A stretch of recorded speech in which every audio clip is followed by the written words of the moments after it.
Kahit nakatalikod siya, alam ni Luz na may mga matang nakamasid sa bawat galaw niya. Hindi niya ito nakikita, pero nararamdaman niya. Isang bigat sa hangin, isang lamig na gumagapang sa kanyang batok. At kasabay ng pakiramdam na yon, narinig niya ang isang tunog na nagpatigil sa kanyang paghinga. Isang mahinang ubo. Hindi ito ordinaryong ubo. Mahina ito, kapos, na tila nagmumula sa isang munting dibdib na hirap humagilap ng hangin. Sa isang iglap, bumalik ang lahat. Ang alaala ng maliliit na kamay na kumakapit sa kanya, ang init ng lagnat sa kanyang palad, at ang tunog ng ubo na iyon. Ang parehong tunog na gumigising sa kanya sa kalagitnaan ng gabi. Ang tunog na naging hudyat ng kanyang pinakamalaking kabiguan. Napahawak si Luz sa kanyang dibdib. Ang sakit na akala niya ay matagal nang nakalibing ay biglang sumariwa. Isang maliit na tinig sa kanyang isip ang sumigaw. Anak ko. Pero hindi ito ang nakaraan. Ito ang ngayon. At ang ubong iyon ay hindi nanggagaling sa isang alaala. Nanggagaling ito sa loob ng marangyang bahay na nasa kanyang harapan. Ang Mansyon Estrella. Huminga siya ng malalim. Pilit na iwinawaksi ang pait ng kahapon. Kailangan niya ang trabahong ito. Para sa pamilya niya sa probinsya, para sa sarili niya. Pinilit niyang ngumiti habang dahan-dahang bumukas ang naglalakihang bakal na tarangkahan. Pagpasok niya, tila siya pumasok sa ibang mundo. Ang hardin ay perpekto, ang pagkakaayos, ang damo ay luntian na parang karpet. Ang mismong bahay ay parang isang palasyo, puting-puti at matatayog ang mga haligi. Pero sa kabila ng lahat ng ganda, may isang bagay na mali. Ang katahimikan. Masyadong tahimik. Walang huni ng ibon, walang tawanan ng mga bata. Ang hangin ay tila hindi gumagalaw, mabigat at malungkot. Isang babae ang sumalubong sa kanya sa may pinto. Nakangiti ito, isang perpektong ngiti na puno ng mapuputing na ngipin. Maganda siya. Baling kinita ng katawan at suot ang isang mamahaling bestida. You must be Luz Vima, sabi ng babae. Ang boses ay kasing tamis ng pulot. Ako si Bianca. Welcome to Villa Estrella. Iha. Ma'am Bianca, salamat po. Magalang na sagot ni Luz, bahagyang nagulat sa pagtawag nitong Hija. Ginitian siya ni Bianca, pero napansin ni Luz na hindi umaabot sa mga mata nito ang ngiti. Ang ngiti. May lamig doon, isang kalkuladong tingin na sumusuri sa kanya mula ulo hanggang paa. Halika, ipapakita ko sa iyo ang mansyon at syempre, ang magiging alaga mo.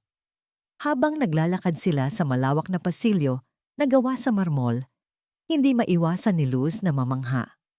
Ang mga chandelier ay kumikinang na parang mga bituin, at ang mga pader ay napupuno ng mga mamahaling painting. Pero ang pakiramdam ng pagiging obserbado ay hindi nawawala. Huminto sila sa harap ng isang malaking pinto. Bago pa man ito buksan ni Bianca, isang matandang babae ang tahimik na lumitaw sa kanilang gilid. Nakasuot ito ng uniforme ng isang mayordoma, tuwid na tuwid ang tindig at walang anumang emosyon sa mukha. Ang mga mata nito ay matatalim at tila ba nakikita nito ang pinakatatagong lihim sa kanyang kaluluwa. Luz, siya si Consuelo, ang head housekeeper, pakilala ni Bianca. Consuelo, ang bagong yaya. Tumingin si Consuelo kay Luz. At sa isang saglit ay parang tumigil ang pag-inog ng mundo. Sa bahay na ito, sabi ni Consuelo, ang boses ay kasing tigas ng bato. May mga patakaran. Sumunod ka lang at hindi ka magkakaproblema. Huwag kang magtatanong. Huwag kang makikialam sa hindi mo dapat pakialaman. Gawin mo lang ang trabaho mo. Tumangulang si Luz, hindi magawang magsalita. Don't mind her. Sabi ni Bianca na may kasamang mahinang tawa. Medyo seryoso lang talaga si Consuelo. Halika na. Binuksan ni Bianca ang pinto. Pumasok sila sa isang malawak na sala. Doon, sa gitna ng lahat, nakasabit sa pader ang isang napakalaking larawan. Isang babae. Napakaganda nito. At ang nangiti nito ay totoo. Mainit at puno ng buhay. Kabaligtaran ng nanangiti ni Bianca. Ang yumaong asawa ni Arturo, bulong ni Bianca, na napansin ang pagtingin ni Luz. Si Estrella. Sa di kalayuan, isang lalaki ang nakatayo malapit sa bintana, nakatalikod sa kanila. Matangkad ito at matipuno ang pangangatawan. Nang lumingon ito, nakita ni Luz ang isang mukhang gwapo sana, kung hindi lang dahil sa kalungkutan na bumabalot dito. Ang mga mata nito ay malalim, tila may pasan na bigat na hindi kayang bitawan. Arturo, mahal. Malambing na tawag ni Bianca. She's here. Ang bagong yaya, si Luz. Lumapit ang lalaki. Sir Arturo, sabi ni Luz, bahagyang yumuko. Welcome, sabi lang ni Don Arturo. Ang boses ay halos pabulong. Tumingin ito sa kanya, pero tila ba hindi siya nito tunay na nakikita. Ang isip nito ay nasa ibang lugar, marahil ay kasama ng babae sa larawan. At doon, sa isang kuna sa gilid ng sala, narinig na naman ni Luz ang mahinang pag-ubo. Dahan-dahan siyang lumapit, tila may kung anong puwersa na humihila sa kanya. Sa loob ng kuna, nakahiga ang isang sanggol. Napakaliit nito, maputla ang balat at manipis ang buhok. Natutulog ito, pero kahit sa pagtulog ay bakas ang hirap sa kanyang paghinga. Siya si Leo, sabi ni Bianca. Medyo sakitin siya, kaya kailangan niya ng mag-aalaga sa kanya ng mabuti. Hindi maialis ni Luz ang kanyang paningin sa sanggol. Bawat mahinang paghinga ni Leo ay parang isang karayom na tumutusok sa kanyang puso. Ang lahat ng sakit, ang lahat ng pangungulila na pilit niyang tinatago, ay bumuhos na parang isang rumaragasang ilog. Ito pala ang dahilan, ito ang dahilan kung bakit napakabigat ng hangin sa mansyon na ito.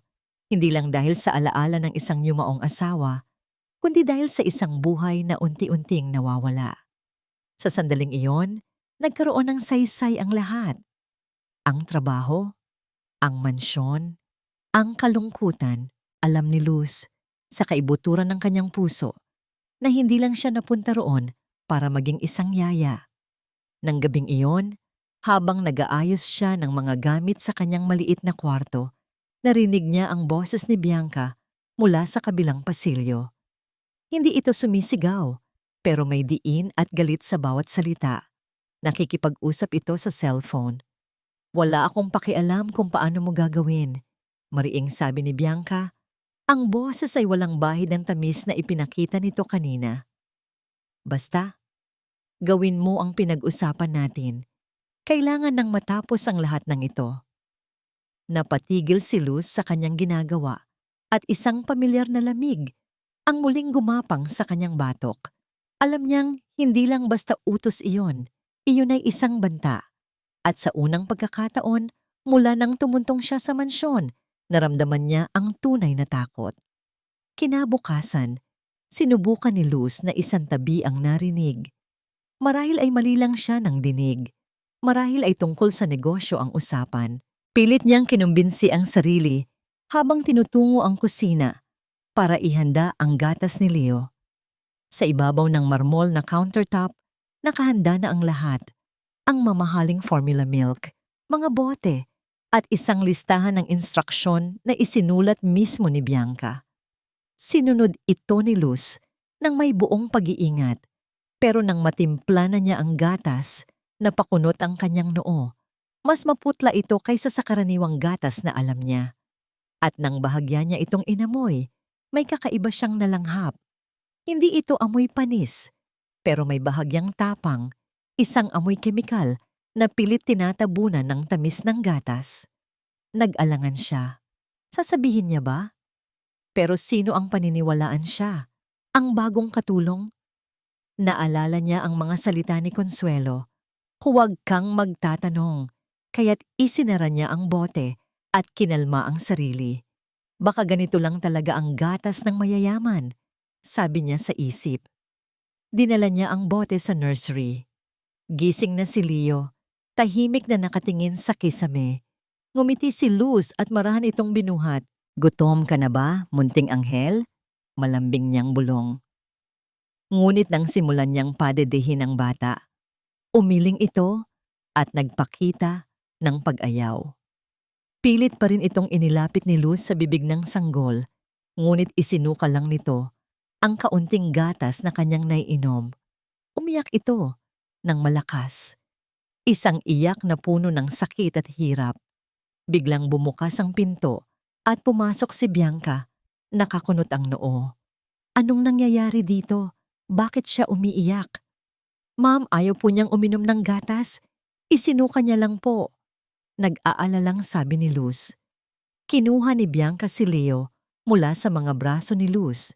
Baka naman mali ang pagpapadede mo, o baka masyadong mainit, o baka malamig. Sunod-sunod nitong tanong, na tila ba si Luz ang may kasalanan? Sinunod ko po ng maigi ang instructions ninyo, ma'am. Sagot ni Luz. Ganyan lang talaga ang mga sanggol minsan. Maselan. Sabi ni Bianca na hindi man lang tinitingnan si Luz. Pinatahan niya si Leo at inilapag ito muli sa kuna. Hayaan mo na muna siya. Kapag nagutom yan, iinom din yan. Umalis si Bianca na parang walang nangyari. Iniwan si Luz na puno ng pag-aalala. Maghapon, binantayan niya si Leo. Napansin niyang palagi itong matamlay at madalas umubo. Ang bawat ubo ay parang hiwa sa puso ni Luz. Hindi na niya natiis. Hinanap niya si Consuelo sa kusina. Naabutan niya itong nagpupunas ng mga kubyertos. Bawat galaw ay tiyak at walang emosyon. Manang Consuelo, panimula ni Luz. Pwede po magtanong? Hindi lumingon si Consuelo. Tungkol saan? Tungkol po kay Baby Leo. Napansin ko po kasi na parang lalo siyang nanghihina. At yung gatas po niya, may kakaiba po akong naaamoy. Sa wakas, huminto si Consuelo sa kanyang ginagawa. Dahan-dahan itong lumingon. At ang mga mata nito ay nagbabaga sa isang babala. Sinabi ko na sa'yo ang mga patakaran dito. Malamig nitong sabi. Gawin mo lang ang trabaho mo. Ang trabaho mo ay magtimpla ng gatas at mag-alaga sa bata. Hindi mo trabaho ang mag-isip. Pero manang, huwag kang makialam. Ang dalawang salita na yon ay binitiwan niya nang may bigat na parang isang pader na humarang sa pagitan nilang dalawa. Pagkasabi niyon, tinalikuran na siya ni Consuelo at nagpatuloy sa ginagawa. Naiwan si Luz na parang binuhusan ng malamig na tubig. Wala siyang kakampi sa bahay na ito. Mag-isa lang siya. Kinagabihan, hindi mapakali si Luz. Paulit-ulit na naglalaro sa isip niya ang lahat. Ang narinig niyang usapan ni Bianca sa telepono, ang kakaibang amoy ng gatas, ang pag-iyak ni Leo, ang malamig na babala ni Consuelo. Bandang hating gabi, bumangon siya para uminom ng tubig. Habang tahimik siyang naglalakad sa madilim na pasilyo, napansin niya ang isang manipis na sinag ng ilaw na nagmumula sa siwang ng pinto ng kusina. Sino naman ang nasa kusina ng ganoong oras? Dahan-dahan siyang lumapit. Walang ingay na nilapat ang mga paa sa malamig na sahig. Sumilip siya sa maliit na siwang. Doon, sa ilalim ng ilaw ng munting lamp, nakatayo si Bianca. Nakatalikod ito, pero kitang-kita ni Luz ang ginagawa nito. Hawak nito ang lalagyan ng formula milk ni Leo. Mula sa bulsa ng kanyang roba, kumuha ito ng isang maliit at nakatuping papel. Binuksan nito ang papel. Sa loob, mayroong isang maliit na bunton ng puting pulbos. Nanigas si Luz sa kanyang kinatatayuan. Ang puso niya ay kumakarera na parang isang kabayong nagwawala. Kitang-kita ng dalawa niyang mata kung paano maingat na ibinuhos ni Bianca ang laman ng papel sa loob ng lalagyan ng gatas. Pagkatapos, isinara nito ang lalagyan at inalog ito ng ilang beses upang maghalo ang laman. Hindi ito gamot. Alam niya, iba ang pakiramdam niya dito. Ito ay lason. Dahan-dahan at walang awa. Nilalason ni Bianca ang sarili niyang anak. Napatakip si Luz sa kanyang bibig upang pigilan ang isang sigaw na nagpumilit kumawala. Dahan-dahan siyang umatras Bawat hakbang ay maingat na parang naglalakad sa ibabaw ng mga basag na salamin. Nagtago siya sa isang madilim na sulok ng pasilyo. Ang likod ay nakasandal sa malamig na pader at hinintay na makaalis si Bianca. Nang marinig niya ang pag-akyat nito sa hagdanan, doon lang siya nakahinga. Ngunit ang hiningang iyon ay kapos at nanginginig, puno ng pinaghalong galit at takot. Ang mga kamay niya ay nanginginig at ang buong katawan niya ay nanlalamig sa kabila ng init ng gabi. Kailangan niyang gumawa ng paraan. Kailangan niyang sabihin ito kay Don Arturo. Pero paano? Paano niya ito sasabihin nang hindi magmumukhang siya ang kontrabida? Isang hamak na katulong laban sa maganda at mapagkakatiwalaang fiancé. Walang maniniwala sa kanya. Bumalik siya sa kanyang kwarto, ngunit hindi na siya nakatulog. Ang imahe ni Bianca na naglalagay ng pulbos sa gatas ni Leo ay paulit. Ulit na naglalaro sa kanyang isipan. Isang bangungot na gising niyang pinapanood. Sa kanyang opisina, napapalibutan ng mga alaala ni Estrella, sinubukan ni Arturo na mag-focus sa trabaho. Ngunit ang mga numero sa kanyang harapan ay walang kahulugan. Ang isip niya ay lumilipad, pabalik-balik sa nakaraan. Naaalala niya ang tawa ni Estrella sa hardin, ang paraan nito ng paghawak sa kanyang kamay, ang mga pangarap na sabay nilang binuo para sa kanilang anak. Ang anak nila, si Leo. Isang malalim na buntong hininga ang kumawala sa kanya. Mahal niya si Leo nang higit sa ano paman, ngunit sa tuwing tinitingnan niya ang bata, nakikita niya si Estrella. At ang sakit ng pagkawala nito ay bumabalik, sariwa at masakit pa rin. Dumating si Bianca sa kanyang buhay na parang isang sinag ng araw sa gitna ng kadiliman. Maganda, maalaga, at puno ng buhay. Pilit siyang kinukumbinsi nito na magpatuloy, na bumuo ng isang bagong pamilya. Gusto niyang maniwala, gusto niyang sumubok muli, ngunit may mga pagkakataon, tulad ngayon, na may nararamdaman siyang pagkailang. Isang maliit na tinig sa kanyang isipan na nagsasabing mayroong mali. Tumayo siya at nagtungo sa bintana na tanaw ang hardin. Doon, nakita niya ang isang eksenang nagpatigil sa kanya. Nakaupo sa isang bangko si Luz, ang bagong yaya, at karga-karga nito si Leo. Hindi niya ito pinapainom ng gatas. Sa halip, marahan niya itong hinihele habang kinakantahan ng isang lumang oyayi. Ang boses ni Luz ay malumanay at puno ng pagmamahal. At sa unang pagkakataon, sa loob ng maraming linggo, nakita niyang bahagyang ngumiti si Leo sa pagtulog nito. May kung anong mainit na dumaloy sa puso ni Arturo. Ang eksenang yon ay pamilyar. Ganoon na ganoon ang ginagawa ni Estrella noon. Pumasok siya sa sala at naabutan niyang nagbabasa ng magazine si Bianca. Ang bilis naman nilang nagkapalagayan ng loob, sabi ni Arturo. Tinutukoy sina Luz at Leo. Sumimangot si Bianca. Mabuti na rin siguro, pero kanina, muntik na niyang mabitawan ang bote ni Leo. Medyo clumsy yata ang napili nating yaya, mahal. Paano kung sa susunod, si Leo naman ang mabitawan niya? Napakunot ang noo ni Arturo. Hindi naman siguro. Mukha naman siyang maingat. Hindi mo lang nakita. At napansin ko, parang laging nakadikit ang mata niya sa mga gamit dito sa bahay. Nagtatanong pa nga kay Consuelo tungkol sa mga alahas ko. Patuloy ni Bianca, ang boses ay puno ng pahiwatig. Basta, mag-ingat lang tayo. Ang init na naramdaman ni Arturo kanina ay napalitan ng pag-aalinlangan. Totoo ba ang sinasabi ni Bianca? O nagseselos lang ito? Nang hapong iyon, habang naglalakad siya sa pasilyo, narinig niya ang boses ni Luz mula sa nursery. Huwag kang mag-alala, Leo. Bulong nito sa bata. Hindi kita pababayaan, poprotektahan kita. Para sa iba, iyon ay salita lamang ng isang maalagang yaya. Pero para kay Arturo, na ang isip ay nalason na ng pagdududa, may iba itong kahulugan. Poprotektahan saan? Kanino? Hinanap niya si Consuelo. Ano sa tingin mo ang bagong yaya? Tanong niya. Nag-angat ng tingin si Consuelo mula sa pagtutupi ng mga kumot. Tila ito nag-aalangan. Mabait siya, sir. Sabi lang nito sa wakas.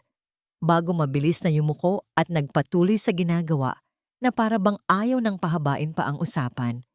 Ang maikling sagot na yon at ang pag-iwas ni Consuelo ay lalong nagpatindi sa kalituhan ni Arturo.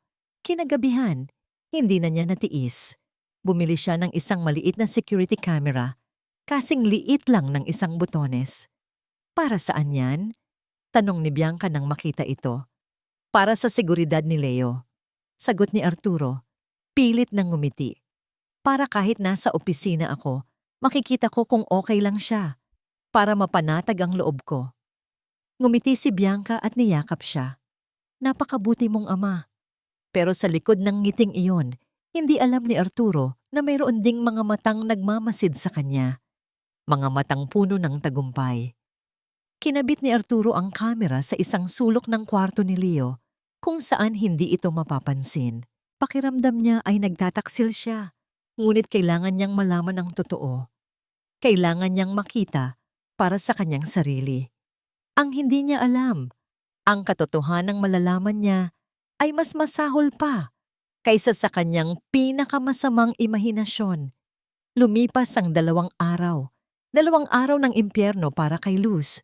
Bawat pagtimpla niya ng gatas ay parang isang paghatol. Alam niyang may lason ito, ngunit wala siyang magawa. Sinubukan niyang bawasan ang ibinibigay kay Leo. Sinubukan niyang palitan ng tubig. Ngunit palaging nakabantay si Bianca o si Consuelo. Ang kamera na ikinabit ni Don Arturo na inakala niyang pag-asa ay naging isa na ring bantay na nagmamasid sa bawat galaw niya. Kailangan niya ng ebidensya.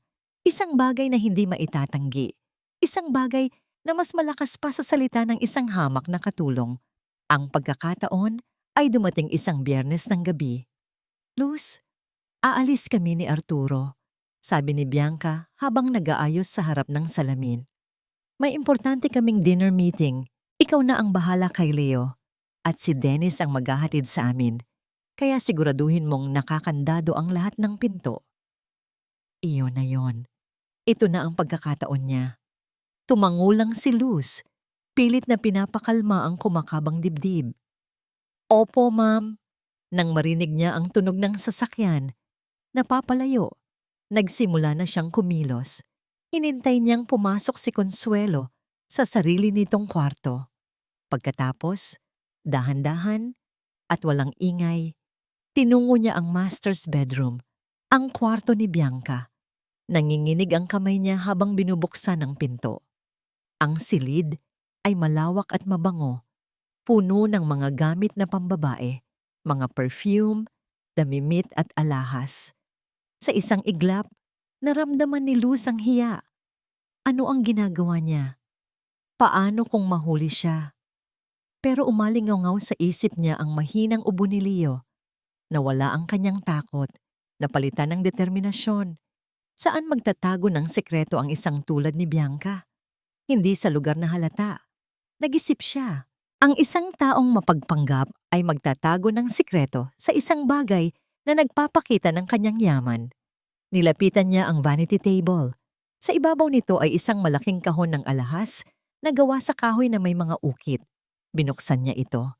Tumambad sa kanya ang kumikinang na mga hikaw, kwintas, at singsing.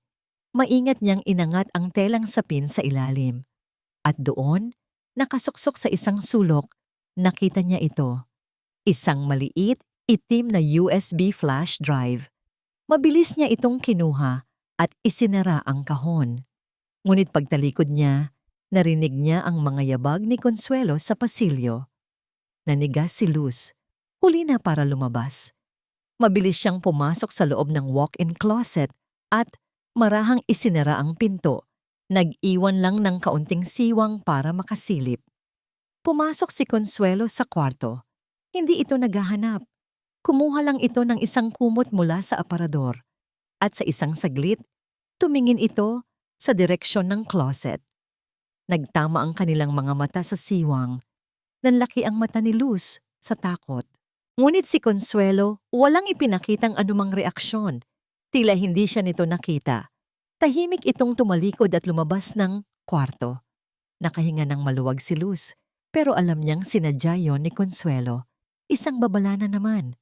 Dala ang USB, nagtungo siya sa bodega kung saan niya naaalalang may isang lumang laptop na hindi na ginagamit. Nanginginig ang mga daliri niya habang isinasaksak ito. Nagdasal siya na sana ay gumana pa. Bumukas ang laptop. Lumitaw ang laman ng USB. Hindi ito mga dokumento o litrato, puro audio files. Ginamit niya ang lumang earphones na nakasabit sa laptop. Pinindot niya ang paumanhin po. Labis po akong humihingi ng pasensya. Nakalimutan ko ang aking instruksyon na mag-abiso sa pagtatapos ng bawat kabanata. Ito po ay aking pagkakamali. Ginamit niya ang lumang earphones na nakasabit sa laptop. Pinindot niya ang play sa unang audio file. Isang pamilyar na boses ang kanyang narinig. Ang matamis na boses ni Bianca. Okay na ba lahat? Tanong nito. Oh, sagot ng isang boses ng lalaki. Ang boses ni Dennis. Sinimulan ko na yung dahan-dahan. Halos hindi mahahalata sa timpla. Konting ubo lang muna. Naramdaman ni Luz na nanuyo ang kanyang lalamunan. Ipinagpatuloy niya ang pakikinig. Good, sabi ni Bianca, at may kasama itong mahinang tawa, isang tawang nakakakilabot. Kailangan nating siguraduhin na magmumukha siyang sakitin talaga. Para kapag nawala na siya, walang magduda. Sasabihin ng lahat, kawawang bata, mahina talaga ang katawan. Hindi nila aakalain na tayo ang tumapos sa paghihirap niya. Napahawak si Luz sa kanyang bibig, pinipigilan ang paghikbi. Ang paghihirap na tinutukoy nila ay sila mismo ang may gawa. Pinakinggan niya ang sunod na file. Naiinip na ako, Dennis, sabi ni Bianca, bakas ang iritasyon. Araw-araw kong tinitiis ang pagpapanggap na mahal ko ang matandang yon. Nakakasuka. Akala ng hangal na yon, mahal ko siya.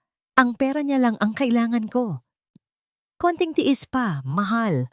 Malambing na sagot ni Dennis. Kapag kasal na kayo, at kapag nawala na ang bata, lahat ng yaman niya ay mapupunta sa'yo. At pagkatapos, sa atin. Tayong dalawa ang magsasama. Aalis tayo sa bansang ito.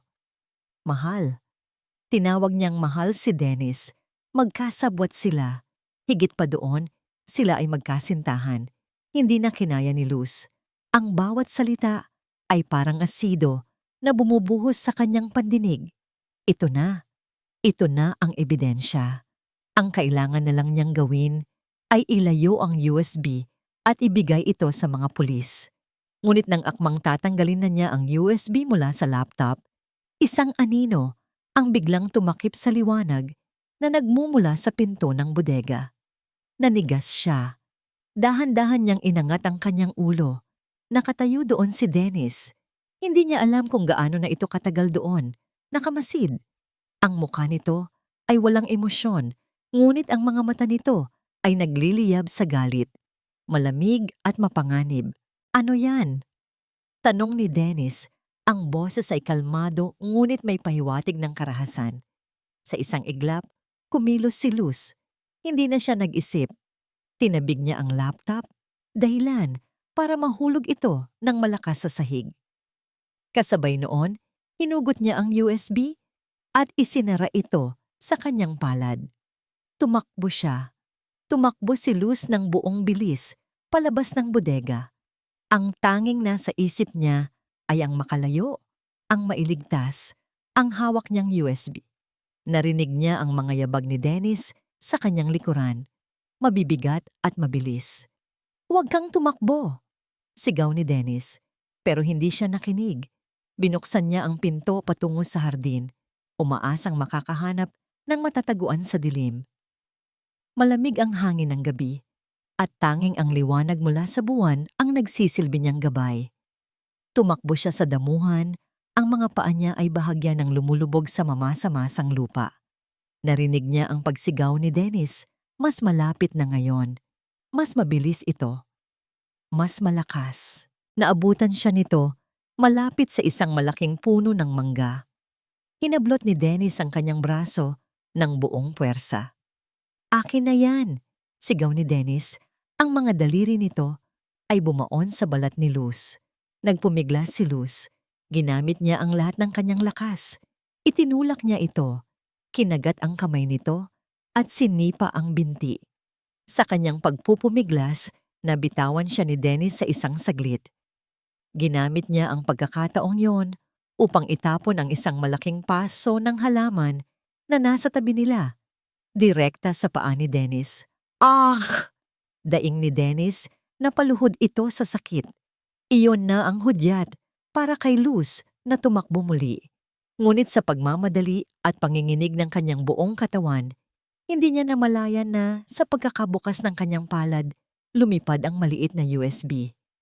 Gumulong ito sa damuhan at huminto malapit mismo sa kinabagsakan ni Dennis. Lumingon si Luz. Nakita niya ang USB na kumikinang sa ilalim ng liwanag ng buwan. Kasabay noon, nakita niyang dahan-dahang dinampot ito ni Dennis. Isang ngisi ang gumuhit sa mga labi ni Dennis habang itinataas nito ang USB. "Ito ba ang hinahanap mo?" Parang gumuho ang mundo ni Luz. Ang tanging pag-asa niya, ang tanging ebidensya ay nasa kamay na ng kalaban.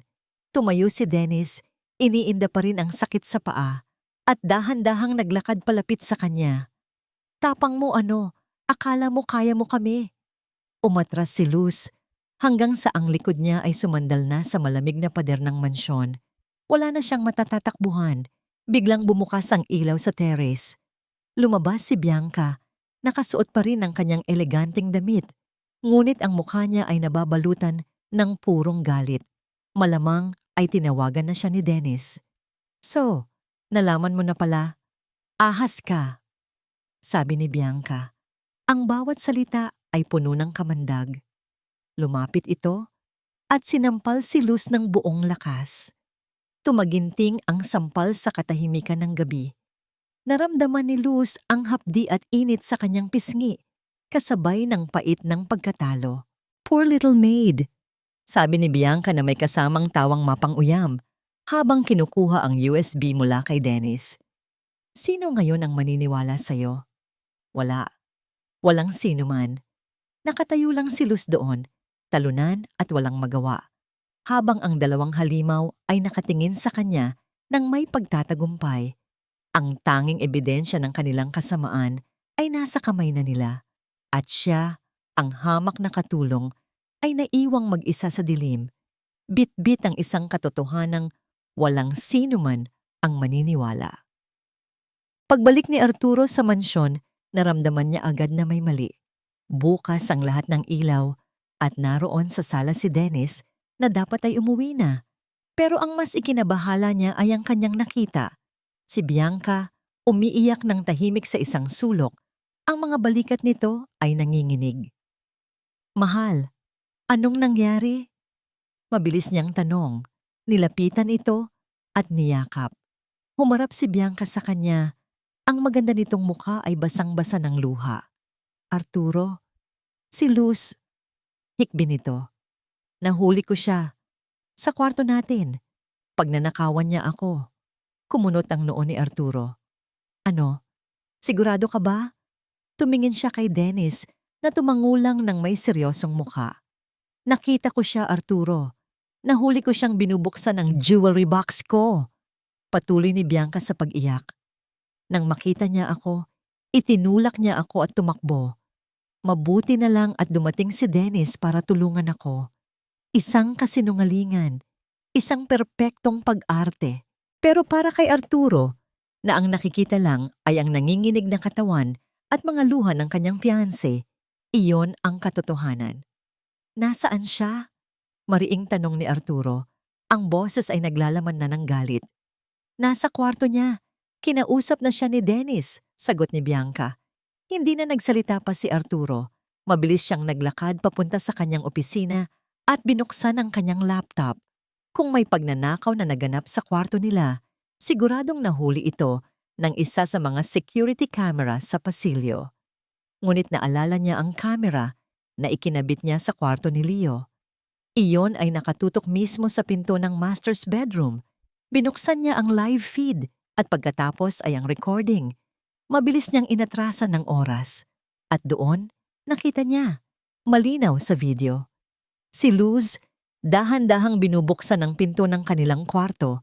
Sumisilip muna sa paligid bago pumasok. Pagkatapos ng ilang minuto, ang video ay nag-cut. Ang sumunod na eksena ay ang paglabas ni Luz na tumatakbo at ang paghabol ni Dennis. Ang video ay pinutol, inedit. Inalis ang parte kung saan pumasok si Consuelo at ang mahabang oras na ginugol ni Luz sa bodega. Ang ipinakita lang ay ang kanyang pagpasok at ang kanyang pagtakas. Isang perpektong patibong. Para kay Arturo, iyon na ang katibayan. Ang pag-aalinlangan niya kay Luz ay nagbaga at naging galit. Ang pag-aalalang ipinakita nito kay Leo, ang mga oyayi, ang lahat ay isang pagkukunwari lamang. Pinuntahan niya si Luz sa kwarto nito. Kumatok siya ng malakas.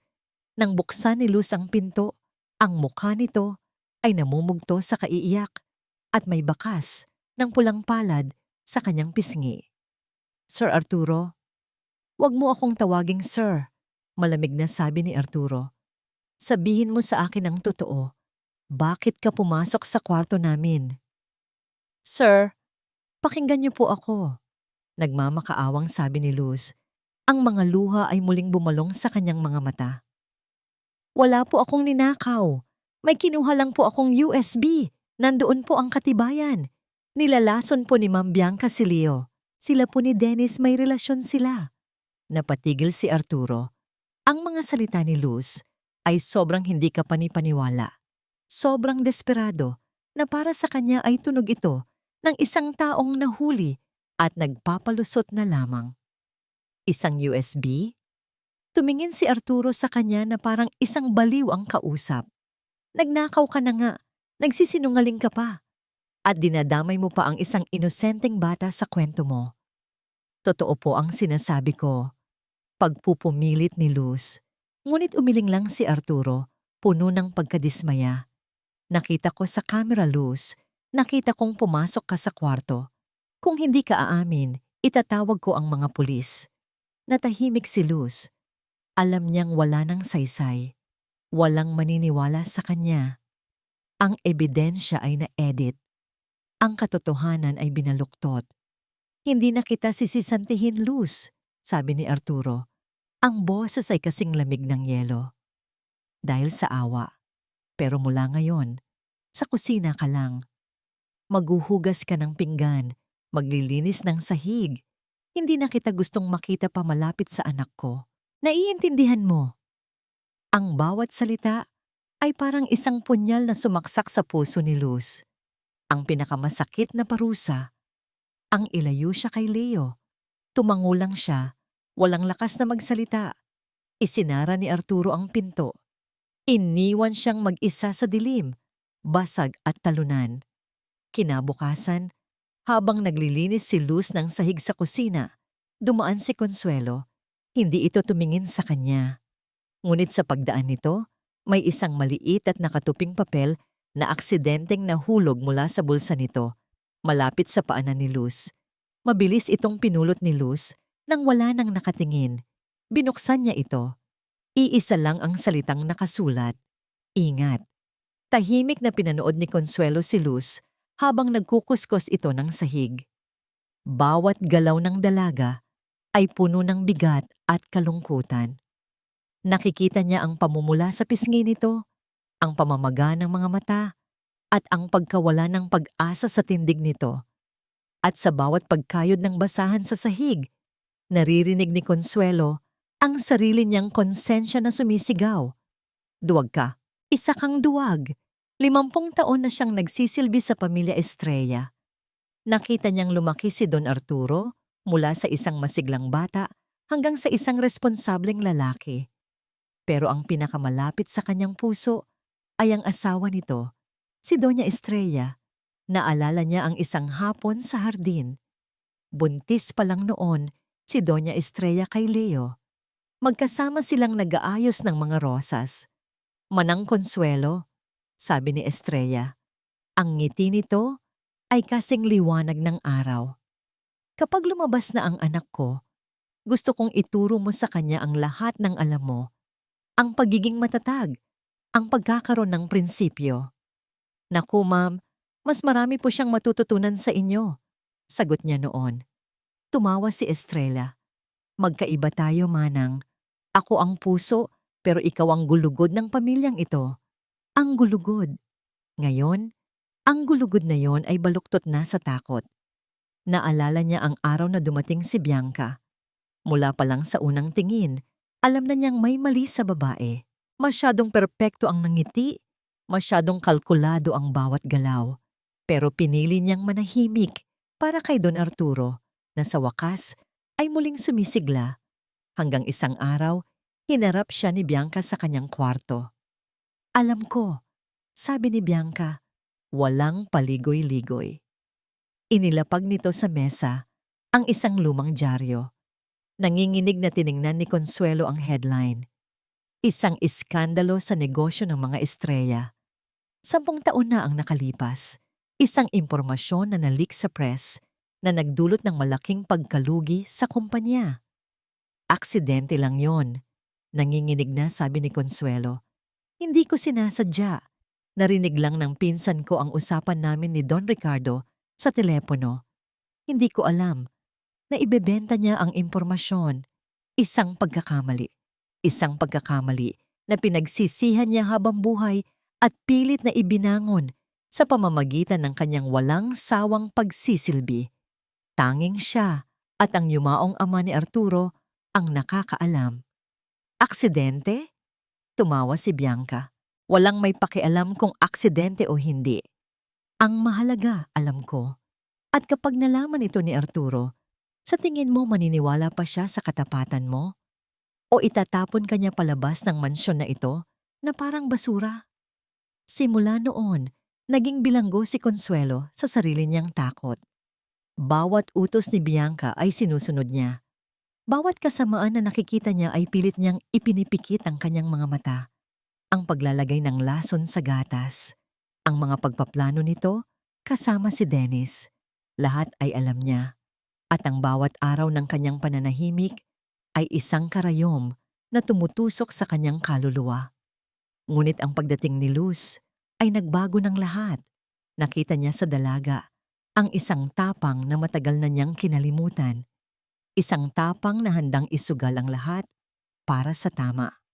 Ang pagbibigay niya ng papel na may salitang ingat ay isang maliit na hakbang, isang desperadong pagsubok na pag-aani ng kanyang konsensya. Pero hindi sapat.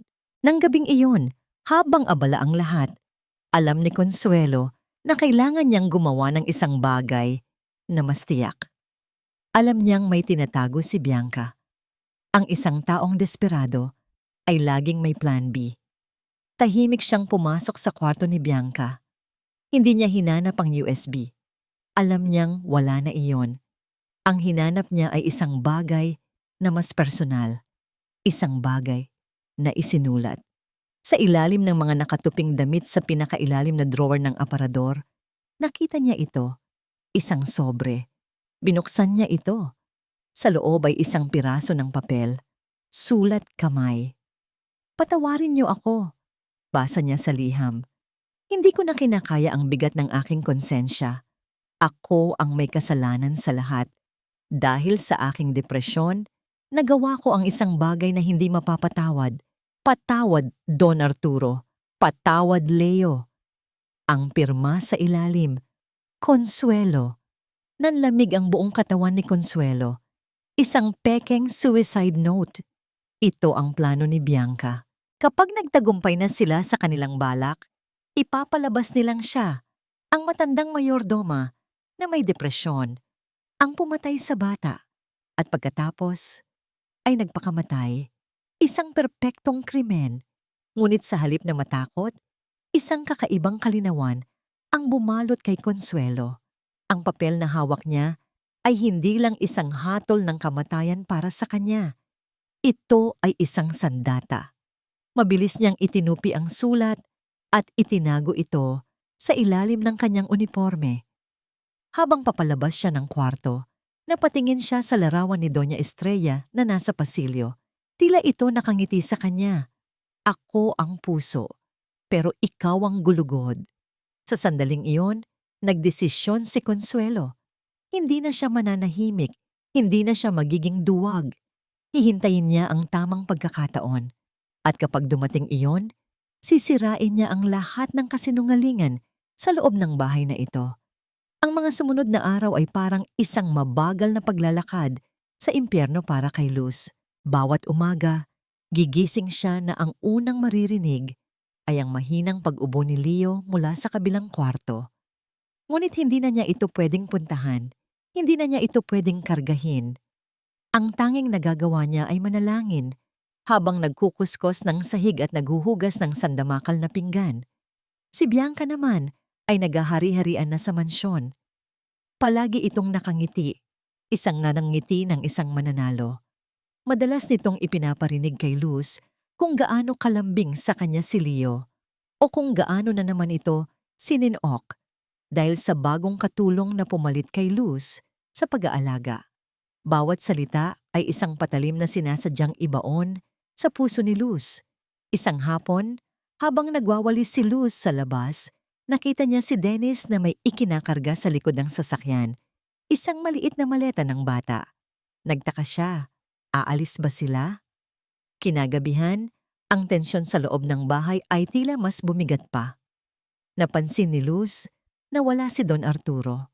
Ayon sa narinig niya, may bigla ang business trip ito at bukas pa ng umaga ang uwi.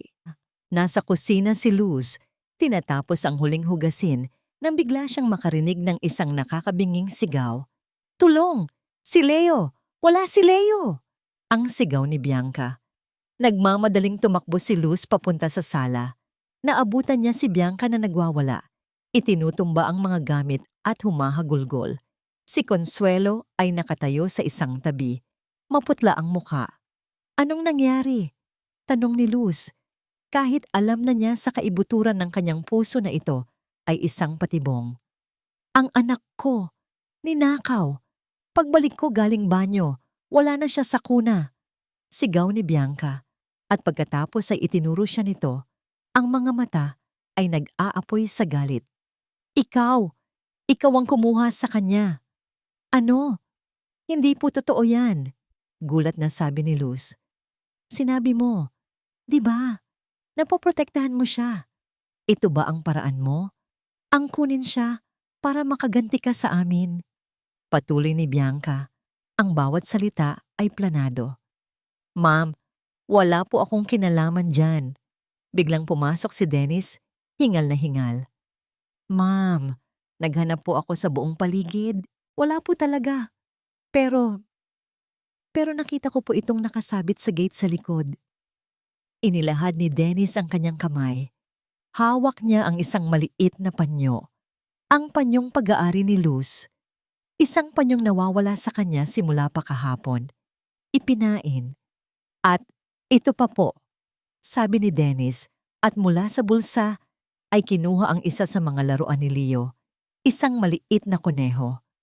Nakita ko po ito sa ilalim ng kama ni Luz. Napatulala si Luz. Hindi maari. Paanong? Doon na niya naintindihan ang lahat. Ang pag-alis ni Don Arturo, ang maleta, ang nawawalang panyo. Ito na ang katapusan, ang huling akto ng kanilang masamang plano. Hayop ka! Sigaw ni Bianca at sinugod siya nito. Kinakalmot at pinaghahampas. Ibalik mo ang anak ko. Magnanakaw. Kidnapper. Sinubukan ni Luz na ipagtanggol ang sarili. Ngunit hinawakan siya ni Dennis sa magkabilang braso. Wala siyang kalaban-laban. Tumawag ka ng pulis, Dennis. Ngayon na, utos ni Bianca. Habang kinukuha ni Dennis ang telepono, napatingin si Luz kay Consuelo. Ang matanda ay nakatayo lang doon, nakatingin sa kanya. Sa mga mata nito, wala nang bakas ng takot. Mayroon itong kakaibang kalmado, isang determinasyon na ngayon lang nakita ni Luz. Ngunit huli na ang lahat. Maya-maya lang, narinig na nila ang papalapit na tunog ng sirena ng pulis. Umalingaw-ngaw ito sa katahimikan ng gabi. Isang tunog na humahatol sa kanyang kapalaran. Pumasok ang mga pulis. Dinatnan nila ang eksena. Si Bianca, ang kaawa-awang ina, na humahagulgol. Si Dennis, ang tapat na driver. At si Luz, ang katulong na hawak-hawak at puno ng mga akusasyon. Ang panyo, ang laruan. Lahat ng ebidensya ay nakaturo sa kanya. Siya po, sabi ni Bianca sa mga pulis. Ang boses ay basag sa pag-iyak. Siya po ang kumuha sa anak ko. Doon, sa gitna ng sala ng mansyon na sumira sa kanyang buhay, habang papalapit sa kanya ang mga pulis, naramdaman ni Luz ang tunay na kahulugan ng kawalan ng pag-asa. Wala na siyang ebidensya. Wala nang naniniwala sa kanya. Wala na si Leo. Lahat ay nawala. Kakansela ang meeting. Isang text message lang ang natanggap ni Arturo. Sa halip na matuwa, isang hindi maipaliwanag na kaba ang gumapang sa kanyang dibdib. May kung anong pwersa na nagsasabing kailangan niyang umuwi. Agad. Malayo pa lang ang kanyang sasakyan. Natanaw na niya ang mga kumikislap na ilaw ng pulis na pumapalibot sa kanyang tahanan. Iniwan niyang bukas ang pinto ng kotse at tumakbo papasok. Ang puso niya ay dumadagundong sa takot. Isa lang ang nasa isip niya, si Leo. Pagpasok niya sa sala, isang eksena ng kaguluhan ang kanyang dinatnan. Si Bianca ay umiiyak sa isang tabi. At sa gitna ng lahat, 2 pulis ang hawak-hawak sa mga braso ni Luz, papalabas na ng pinto. Ang lahat ng pagdududa niya ay naglaho, napalitan ng purong galit. Anong ginagawa ninyo? Sigaw niya. Bitawan niyo ang asawa ko. Iaresto niyo ang babaeng yan. Itinuro niya si Luz. Ang muka ay puno ng pagkamuhi. Siya ang may kasalanan ng lahat ng ito. Lumingon si Luz sa kanya at sa mga mata nito, nakita ni Arturo ang isang bagay na yumanig sa kanya. Hindi galit, hindi takot, kundi isang malalim na awa at pagkabigo. Papalapit na sana ang mga pulis para kunin si Luz nang isang malakas na boses ang pumuno. Sa buong silid, pinatitigil ang lahat. Tumigil! Lahat ay napalingon. Nakatayo sa may hagdanan si Consuelo. Hindi na ito ang matandang babae na laging nakayuko at tahimik. Nakatayo ito ng tuwid. Ang mga mata ay nag-aalab. At ang boses ay puno ng awtoridad na ngayon lang nila narinig. Hindi si Luz ang may kasalanan, mariing sabi ni Consuelo. Tumingin ito ng diretso kay Bianca at Dennis. Silang dalawa. Ano bang pinagsasasabi mo, Consuelo? Sigaw ni Bianca. Ang pagkukunwari ay napalitan ng gulat. Matanda ka na. Nasisiraan ka na ng bait. Ngunit hindi natinag si Consuelo. Dahan-dahan itong bumaba ng hagdan at sa bawat hakbang niya, tila ba ang bigat ng katotohanan ay kanyang pasan. Matagal na akong nanahimik dahil sa takot, pero hindi na ngayon. Mula sa kanyang bulsa, kinuha niya ang isang nakatuping papel. Ang pekeng suicide note. Ano yan? Tanong ng isang pulis. Ito ang plano nila, sabi ni Consuelo, at binuksan ang liham. Ito ang sulat na inihanda ni Bianca para ipamukhang ako ang pumatay kay Leo at nagpakamatay pagkatapos. Sinimulan niyang basahin ang sulat sa malakas na boses. Ang bawat salita ay parang isang dagundong ng kulog sa loob ng tahimik na sala. Patawarin niyo ako. Hindi ko na kinakaya ang bigat ng aking konsensya. Dahil sa aking depresyon, nagawa ko ang isang bagay na hindi mapapatawad.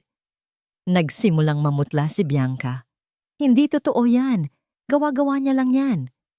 Sulat kamay mo ito, Bianca. Matigas na sabi ni Consuelo. At bukod dito, may isa pa. Lumingon si Consuelo kay Arturo. Sir, mula nang pagdudahan ninyo si Luz, ipinasubaybayan ko na po si Dennis sa hardinero natin. Alam kong may gagawin silang masama. Kasabay noon, tumunog ang radyo ng isa sa mga pulis. Sir, may report dito. Isang sasakyan. Tumutugma sa description ng sasakyan ng driver. Namataan sa may lumang bodega. 10 kilometers from the subdivision. Nanlaki ang mga mata ni Bianca. Tumingin siya kay Dennis na ngayon ay pawis na at hindi makatingin kanino man. Nahanap na po ang sasakyan, sabi muli ng boses sa radyo. Positibo, kasama ang sanggol, walang malay, pero humihinga. Sa isang iglap, ang lahat ng lakas sa katawan ni Arturo ay nawala. Napaluhod siya. Ang kanyang anak, ang kanyang Leo, muntik na. Ang katotohanan ay sumampal sa kanya ng buong lakas, mas masakit pa sa anumang pisikal na sakit. Ang mga kasinungalingan ni Bianca, ang pagmamanipula nito, ang pagiging bulag niya, ang kawalang katarungang ginawa niya kay Luz. Lahat ay bumuhos sa kanya, isang alon ng pagsisisi at galit sa sarili. Hindi totoo yan. Mga sinunggaling kayong lahat. Sigaw ni Bianca. Nagwawala na ito na parang isang mabanggis na hayop na na-corner. Ngunit wala nang naniniwala sa kanya. Miss Sir, sumama po kayo sa amin sa presinto, sabi ng hepe ng mga pulis. Habang nilalagyan ng posa si Bianca at ang talunan ng si Dennis, ang ingay sa sala ay dahan-dahang nawala. Naiwan ang katahimikan. Dahan-dahang tumayo si Arturo.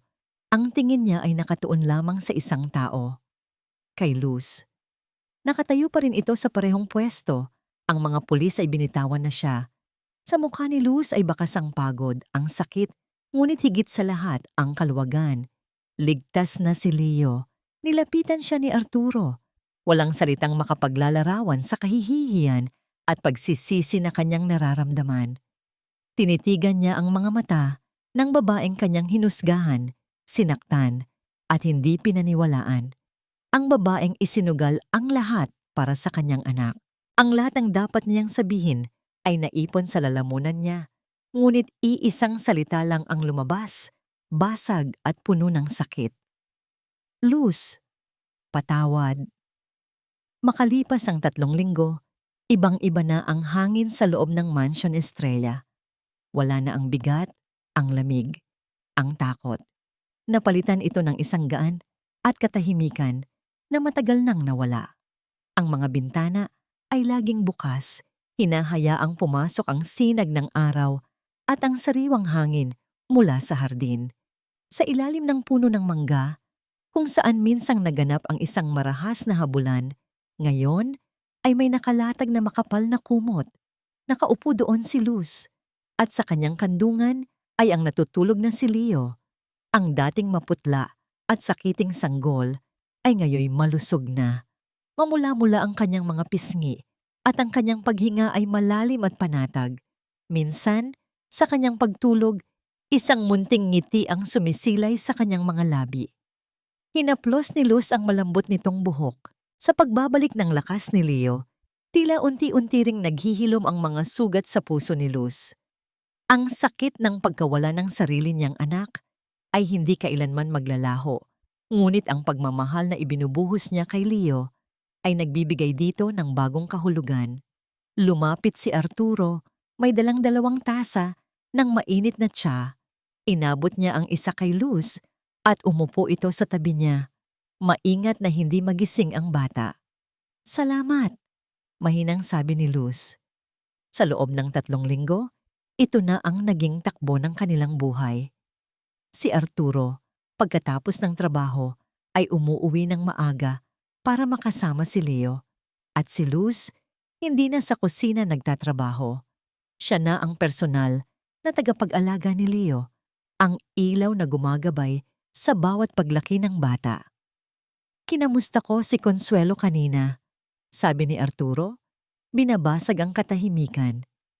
Nagbakasyon muna siya sa probinsya. Sa unang pagkakataon, nakita ko siyang ngumiti ng totoo. Ngumiti rin si Luz. Karapat-dapat lang po sa kanya yon.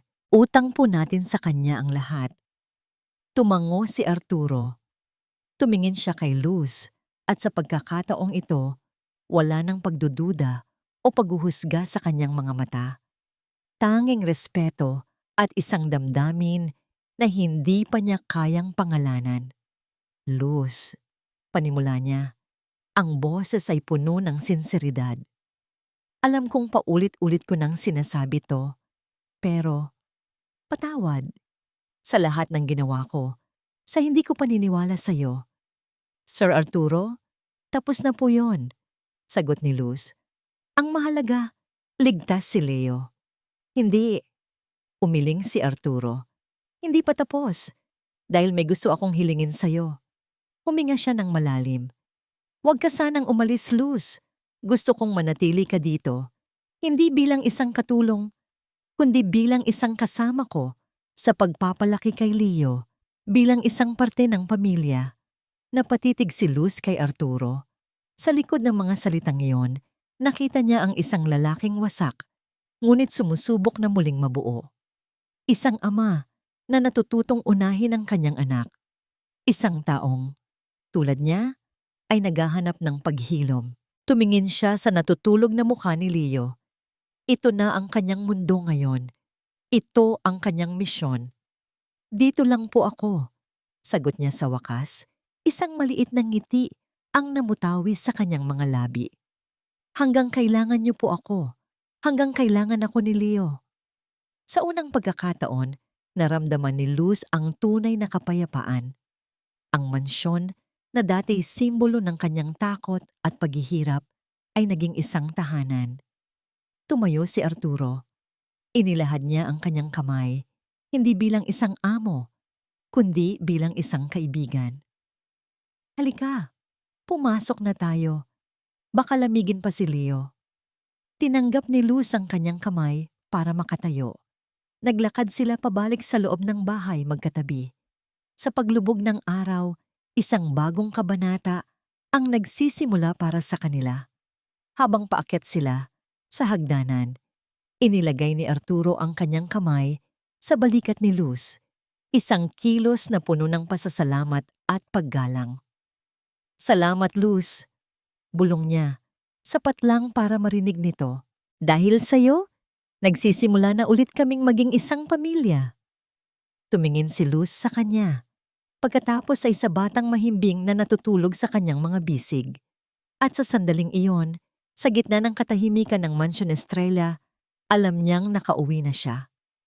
At dito nagtatapos ang unang yugto sa kwento ng pag-ibig, pagsubok, at pag-asang muling nabuo sa loob ng Mansion Estrella.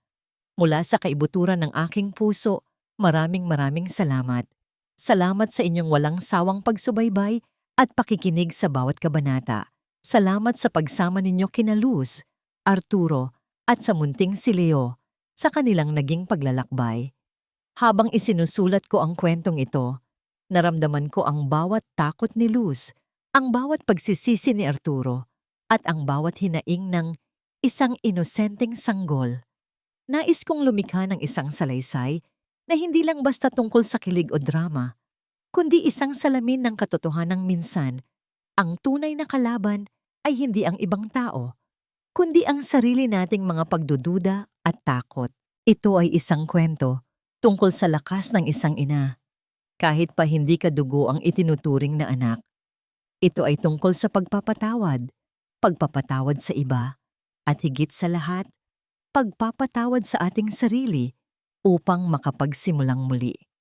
At higit sa lahat, ito ay isang paalala na sa kabila ng pinakamadilim na gabi, palaging may pag-asang naghihintay sa pagsikat ng araw. Ngayon, nais ko namang marinig ang inyong tinig. Ano ang pinakapaborito ninyong eksena? Anong aral ang inyong napulot? Sino ang karakter na pinakatumagos sa inyong puso? Huwag po kayong mag-atubiling iwan ang inyong mga komento sa ibaba.